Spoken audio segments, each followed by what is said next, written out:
खून से रंगते थे धरती को, खून से रंगते थे धरती को, दुश्मनों का ललकार था, जय हिंद का नारा गूंजा था, जेलों की दीवार था। खून से रंगते थे धरती को, दुश्मनों का ललकार था, जय हिंद का नारा गूंजा था, जेलों का दीवार था। बदन पर बेड़ियां लगी थी, दिल मगर आजाद था। बदन पर बेड़ियां पड़ी थी, दिल मगर आजाद था। लहू के अंतिम बूंद में भी भारत जिंदाबाद था, भारत जिंदाबाद था।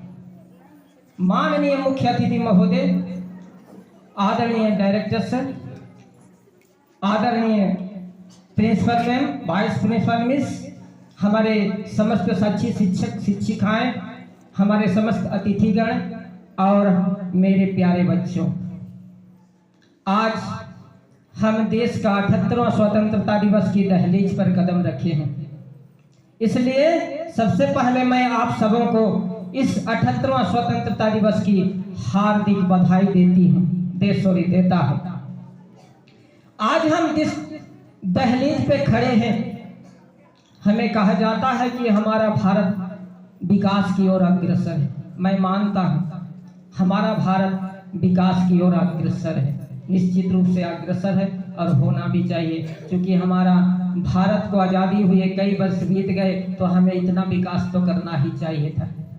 लेकिन आज जिस भारत की हम सपना देखते हैं, हमारे जो पूर्वज थे जिस भारत की सपना वो देखते थे, उनके लिए तो ये 15 अगस्त किसी सपने से कम नहीं था।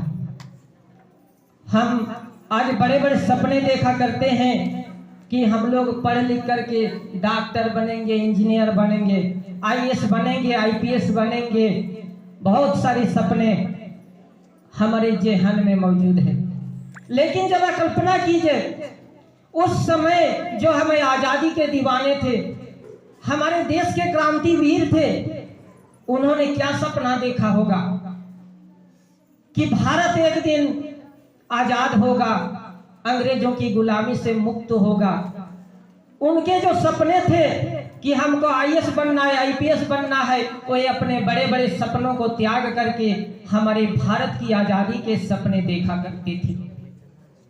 हम सुभाष चंद्र बोस को कैसे भूल सकते हैं, जो अपना सबसे बड़ा जो पद होता है हमारे देश का, आईपीएस आईएएस का, वो पोस्ट को त्याग करके, उस पोस्ट को त्याग करके, अपना सुखमय जीवन को त्याग करके हमारे देश के युवाओं को एकत्रित किए और देश के युवाओं को आह्वान किए कि तुम मुझे खून दो, मैं तुम्हें आज़ादी दूंगा। यानी वो कहना चाहते थे कि यदि आप अपना आत्म उत्सर्ग करने के लिए तैयार रहेंगे, अपना आत्म बलिदान करने के लिए तैयार रहेंगे, तो मैं आपको स्टंप पेपर में लिख करके गारंटी दे सकता हूं कि आपको मैं आजाद भारत का वह सपना पूर्ण कर दूंगा।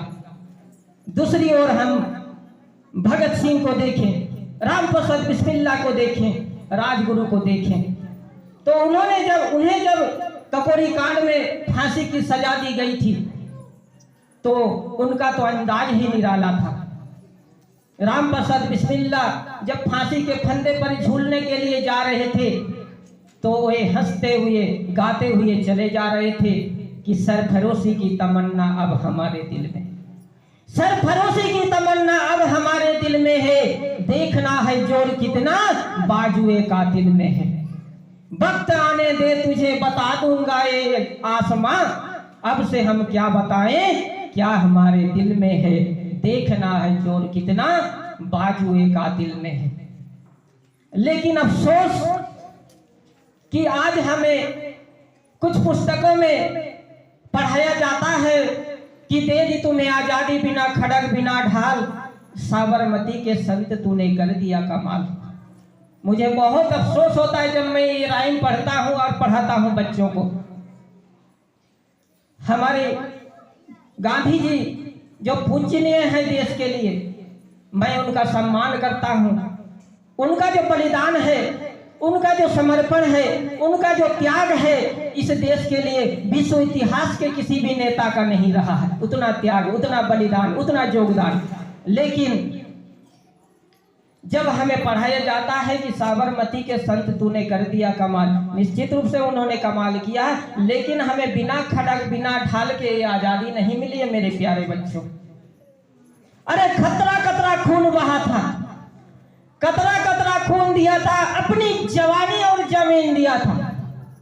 हमारे देश के क्रांतिवीरों ने एक एक बूंद खून हमारे देश के लिए समर्पण किया था, कतरा कतरा खून दिया था, अपनी जवानी और जुनून दिया था। खड़े अंग्रेज माने नहीं तो उन्हें गोलियों से भून दिया था। ऐसे थे हमारे क्रांतिवीर। और हमें पढ़ाया जाता है कि दे दी तुम्हें आजादी बिना खड़ग बिना ढाल। हमारी आजादी बहुत ही महत्वपूर्ण रही उन वीरों के लिए। हमारे देशभक्तों ने जो बलिदान दिया है उनके लिए हम तो उनका ऋण कभी चुका ही नहीं पाएंगे। कभी कभी कहा जाता है कि आपको आजादी ऐसे ही मुफ्त में मिली है, पैसों से मिली है, किसी राजनीतिक पार्टी ने दिलाई है। अरे राजनीति से नहीं मिली है, राजनीति से नहीं मिली है, ना ही खरीदी पैसों से। सौदा लहू का हुआ है मोल भगत सिंह के जैसों से। राजनीति से नहीं मिली है, ना ही खरीदी पैसों से, सौदा लहू का मोल हुआ था भगत सिंह के जैसों से। हमारे देश को एक महान देश माना जाता है, बिल्कुल महान है, इसमें कोई दो राय नहीं है। लेकिन हमारे वीर वीरांगनाओं ने जो बलिदान दिया है, जो आत्म उत्सर्ग दिया है, हमारी माओ ने भी अपने सीने पर गोलियां खाई थी। माओ ने गोलियां खाई थी बेटे झूले फंदों पर, माओ ने गोलियां खाई थी बेटे झूले फंदों पर। जब अमृतसर के जलियांवाला बाग में 13 अप्रैल 1919 को एक भाषण होना था, वहां पर सभी बाल वृद्ध महिलाएं, हमारी बहनें माताएं सभी एकत्रित हुए थे। तब जनरल डायर नाम का एक राक्षस आया और उन निहत्तों पर गोलियों की बौछार कर दी। कितनी माताएं, कितनी बहनें, कितने हमारे छोटे नन्हे मुन्ने बाल बच्चे मौत के आगोश में समा गए। माओ ने गोलियां खाई थी बेटे झूले फंदों पर। आजादी का सौदा हुआ था। हमारे माओ ने गोलियां खाई थी बेटे झूले फंदों पर। आजादी हमें मिली थी कुर्बानी के कंधों पर, कुर्बानी के कंधों पर। कभी कभी हम सोचते हैं कि वो हमारे पूर्वज जब आसमान से हमें देख रहे होंगे, स्वर्ग से देख रहे होंगे, कि उनका जो सपना था वो पूरा होता प्रतीत नहीं हो रहा है। क्योंकि उन्होंने जो सपनों का भारत देखा था, वो सपनों का भारत आज हमें नहीं लगता है कि वो सपनों का भारत है। आज हम चाहूं और देखते हैं, जहां देखो संतरी से लेकर मंत्री तक देश को लूटने खसोटने में लगा हुआ है। इधर देखो भ्रष्टाचार, उधर देखो अत्याचार, इधर देखो अनाचार। इन अत्याचार अनाचार के मध्य में हम झूल रहे हैं और उनके सपनों का भारत कहीं धूल मिट्टी में खो जा रहा है। हमें बहुत अफसोस होता है कि उन्होंने जो सपना देखकर हमारे देश के लिए अपने प्राण उत्सर्ग किए थे, अपने आत्म बलिदान दिए थे, उनके उन सपनों को हम पूरा करते हुए नजर नहीं आ रहे हैं। आज का युवा वर्ग को हम देखें तो वो तो एक और कहीं खोया हुआ है। आज का युवा वर्ग अपनी महबूबा के लहराती जुल्फों में खोया हुआ है।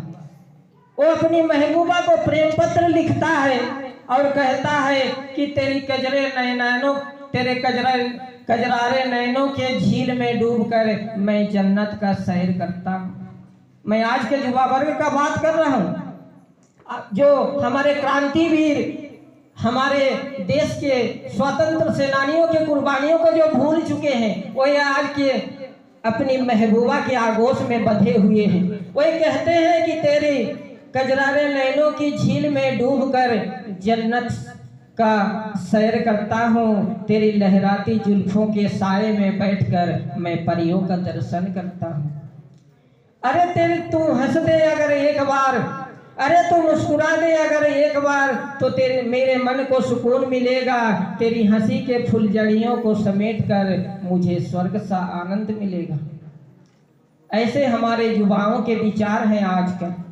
लेकिन जरा कल्पना करें, जब झांसी की रानी अपनी सौंदर्य और यौवन की पराकाष्ठा पर थी, तब वो अपने किसी राजकुमार को अपनी यौवन और सौंदर्यता का मादकता के साथ अटखेलियां करने के लिए कोई प्रेम पत्र नहीं लिखा करती थी, बल्कि वो अपने यौवन की मादकता को राष्ट्र के लिए समर्पित कर दिया, देश के लिए समर्पित कर दिया।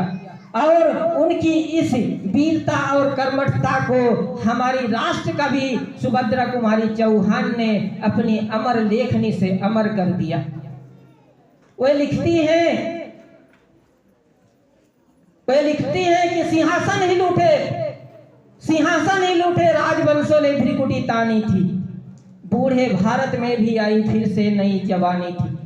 सिंहासन ही लूटे राजवंशों ने भ्रिकुटी तानी थी, बूढ़े भारत में भी आई फिर से नई जवानी थी। गुमी हुई आजादी की कीमत सबने पहचानी थी, दूर फिरंगी को करने की सबने मन में ठानी थी। चमक उठी सन 57 में वह तलवार पुरानी थी, बुंदेले हर बोलो के मुंह हमने सुनी कहानी थी। खूब लड़ी मर्दानी वह तो झांसी वाली रानी थी, खूब लड़ी मर्दानी वह तो झांसी वाली रानी। मेरे प्यारे बच्चों, आज हमारा देश जिस संक्रमण काल से गुजर रहा है, जिस विपत्तियों से गुजर रहा है, आज हमारे चारों ओर शत्रु देश हमें ललचाई निगाहों से देख रहे हैं। चीन, पाकिस्तान, बांग्लादेश, अफगानिस्तान, ये हमें चील कौओं की तरह नोचने को तैयार बैठे हैं।